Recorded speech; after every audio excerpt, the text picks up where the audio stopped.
Welcome back. In our second segment, we're going to be taking a deep dive into the state of law and order in our country. Advance have already tasked what they are calling a solutions team to move this serious social problem to the top of the list. Tonight, we go behind the headlines to meet the people who live with the criminal justice system every day of their lives. First up, we have Gregory Judge, a lawyer who sees the problems close up on the front line. Can you hear me, Gregory? I think I might have gone a bit early there, but it's fine. Like on the front line of the hard face with the cold hand of justice. Well, as you This is really an easy one. Jeremy, we are massively understaffed in this country. We're working every hour we can just to try and cope with the caseloads on our desk. Which must affect the quality of support you can offer. Well, we can barely keep up with demand, Jeremy. There just simply isn't enough being done at a systemic level to relieve the problem. We need more support from ministers. We need more support from ministers. We need change at a structural level, I'm Jeremy. leaving, Greg. Not a good time, darling. It never is it? I'll be at my mother's. Just hang on. Oh, the problem isn't a local one, Jeremy. It's nationwide. Just give me 5 minutes. I'm talking to Jeremy Donaldson. Oh, have you mentioned your affairs? No. Well, the affairs of the Justice Department that we should be concerned about. Hello, Mr. Donaldson. Hello, Mrs. Judge. We need. Hello, Mrs. Judge. We need legislation to relieve the pressure on our public Sorry to interrupt the news, Mr. Donaldson. Can I have a moment to tell my husband I'm leaving? Yes, I totally understand. Quite the picture of a burdened legal sector there. Gregory Judge, thank you for joining us. Next, I'm joined by Police Chief Constable Bob Peel, a man with a very different perspective on our nation's crime. Do you think there's a problem with the system, Bob? I'm sure we all do, Jeremy. I'm sure we all long for a return to the days when you could safely walk the streets of your community at night, looking in through windows and generally enjoying your neighbours without the risk of being terrorised by some thug with a knife. Or cosh. So you feel the streets simply aren't safe anymore? Where have we gone wrong, Bob? Well, that's not a simple question, Jeremy, but I think it all comes down to moral decay. We've diluted our culture and lost touch with what it means to be a citizen of this once great country. Also, as the vicar noted in Sunday's sermon, we probably shouldn't have banned hanging. And to what do you attribute this moral decay? Gays and gypsies, mainly. It's all in the Bible. Look, Leviticus clearly states that... Oh, bugger, hang on a moment. Jeremy, you bloody... What the? Delia, could you give me a little help, please, dear? Delia, could you give me a little help, please, dear? As I was saying, Jesus didn't like immigrants much, did he? And just to be clear, you think it's the immigrants who are responsible for the moral decay? Absolutely, Jeremy. Back in your box, Clive. Back in your box. Delia, I really could use... Oh my gosh. Sorry, darling, I was saying the back. Why could we get... I'm talking to Jeremy Donaldson. Clive, could you put him back in the box? Clive, you know it's Wednesday. You go back in your gimmick space. And whose responsibility is it to make a change, Bob? Oh my gosh. It is certainly not the responsibility of the decent, good, white people of Darling, this... where's the padlock? Hold on just a moment. No professionalism in the people we're interviewing. This is ridiculous. Naughty boy. Mummy said... Clive, I am not having this again. Mummy said, get back in your gimmick space. No! You're naughty. You beast cut. As I was saying, Jeremy, moral decay. Crime is the responsibility of the criminal, no one else. Look, everyone has a sob story, but we don't all end up as barbarians, do we? Look, when our daughter Alice comes home with an A-, does she go on a killing spree? No, she takes 3 of her pills and hides under the stairs like a normal child. Thank you, Bob. Bob Peel there, really locking down the police's position on the matter. And finally tonight, hopefully uninterrupted, it's time to get to the heart of the matter. Tony Dawson has recently been released from prison after serving 3 years. Please, professionalism for the former criminal. He's agreed to talk to us today, which is also, I believe, his birthday. Many happy returns, Tony. Many happy Cheers, returns, Jez. Tony. Call me Titwank, Tony. Everybody else does. No, I'm not going to be doing that. Can you tell us what it's like in prison, Tony? Titwank, Tony. Prison's a mixed bag. Structure's quite nice, but it's a constant battle against institutionalisation, as you can imagine. And obviously, titwanks are quite hard to come by. You're not alone there, Tony. Titwank, Tony. Yeah, sorry, my friends are throwing me a surprise party. Good bunch of lads. Okay, well, we're trying to let you get back to that party as soon as possible. First, let me ask you this. Do you feel that your time spent in prison helped to rehabilitate you in any way, Tony? Tit wank Tony. I don't think it's as easy as that, Jez. This guy. I think asking that is an oversimplification. It sounds like it's getting quite busy there, Tony, but let's try and soldier on. Since leaving custody, have you been able to find a new job? Yeah, all the boys are here. Big Chris, Little Chris, and Vampire Chris.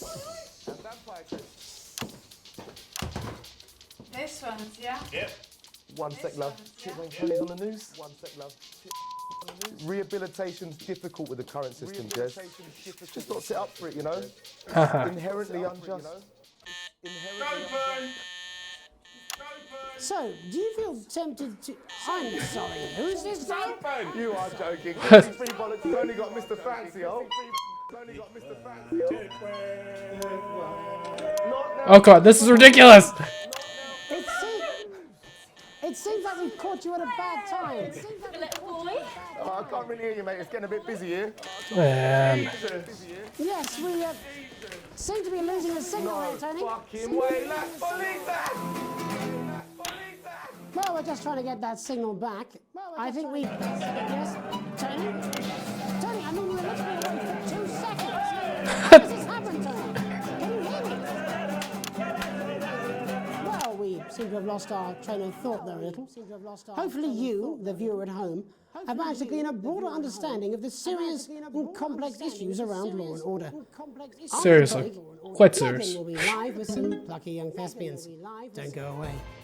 We'll be back after these messages. Mate, I ain't got long and I'm quite drunk. It's been a great night. In this next section, there's a bit of music. If you edit in time with the music, Oh, you can easy. see the result on the vision mixer, and the public will love that. Don't worry if you don't, though. You won't get punished for it or nothing. Just try and stay in the groove. Also, one last tip. When the music starts, turn down the broadcast volume.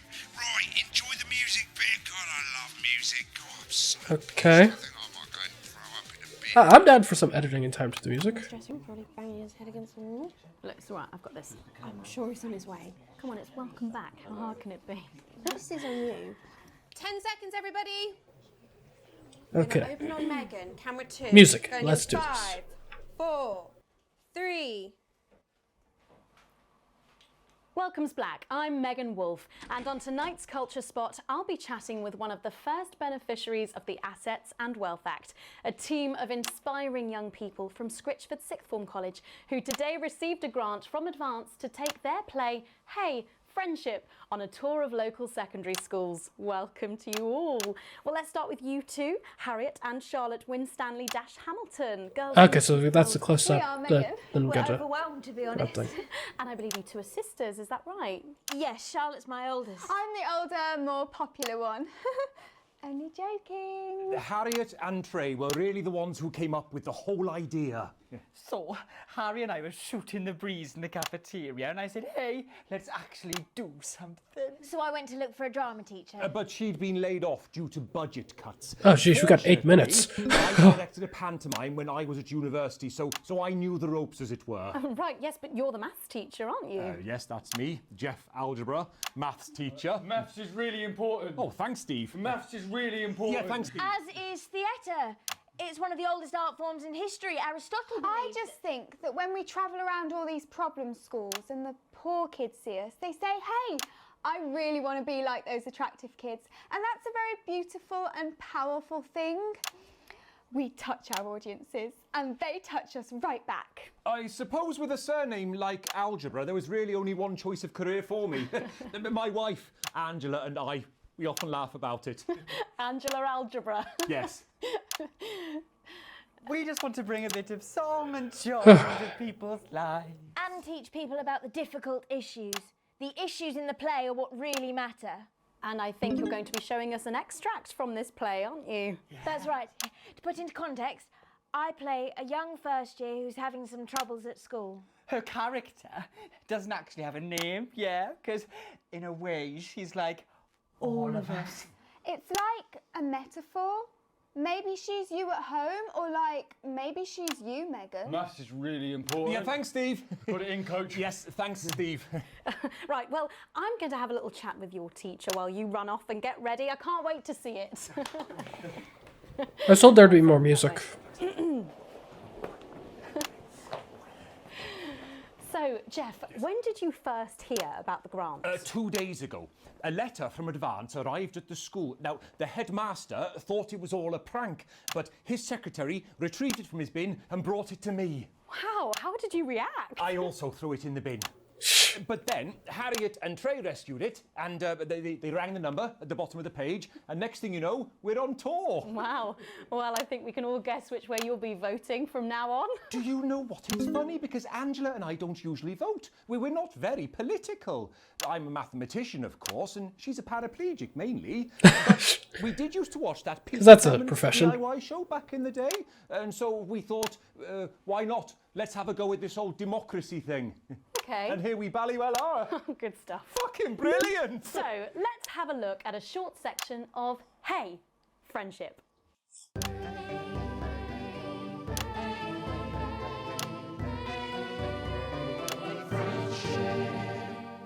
Dear Diary, I'm not sure I can take another day at this school.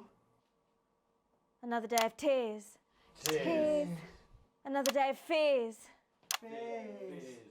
But still I walk the corridors alone. Alone. Dreading what might be around every corner. What's around the corner? What's around the corner? What's around the corner? Oh, hi Gary. Oh, heavens no! It's Gary the Fist! Gary the Fist! Going somewhere, little first year? Great. I've been looking for some poor victim to bully all morning. But will this make me feel better about my violent father? Violent father. Excuse me, I'm late for maths. It's my favourite subject. And so important. Maths is for losers. What? Maths is for losers. My arm's stuck, coach. Keep going, for fuck's sake. Right, maths is for losers. Now, give me your lunch money.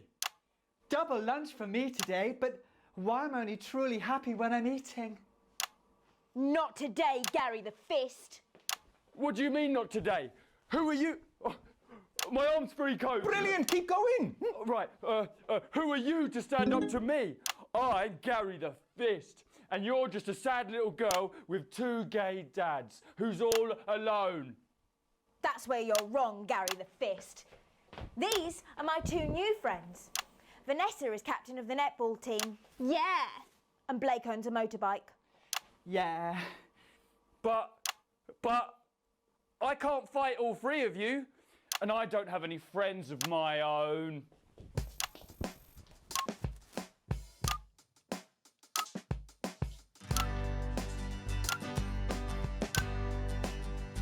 Oh man. Take a look at me. Oops.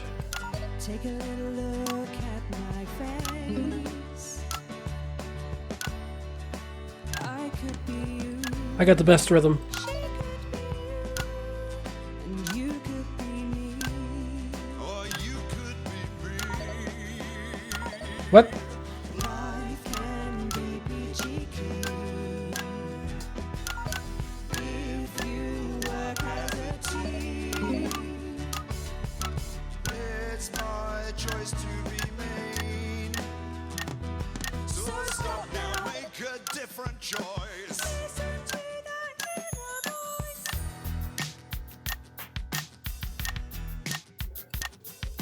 Listen up, I won't take no crap.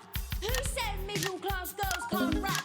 I ain't afraid of your cruel laugh. I'm a mother-loving rebel, but I still love This is... I've got 2 more minutes of this?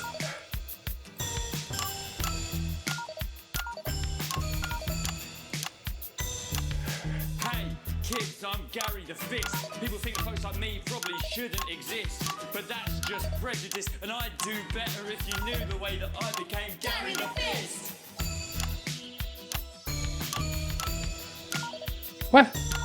I grew up on a council estate. The park was hip, but the flats weren't great.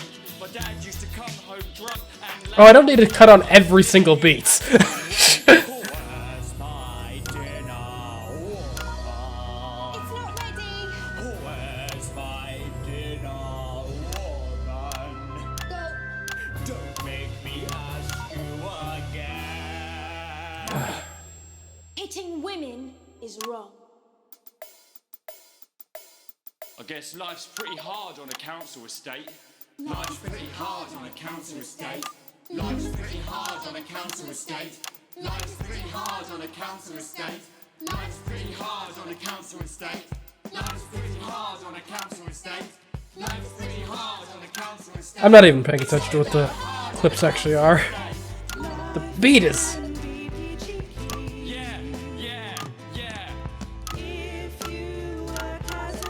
Just work as a team. It's your choice to be me. It's my choice. So stop now, make a different choice. Listen to that inner voice. Okay. Yes! Oh, oh, oh.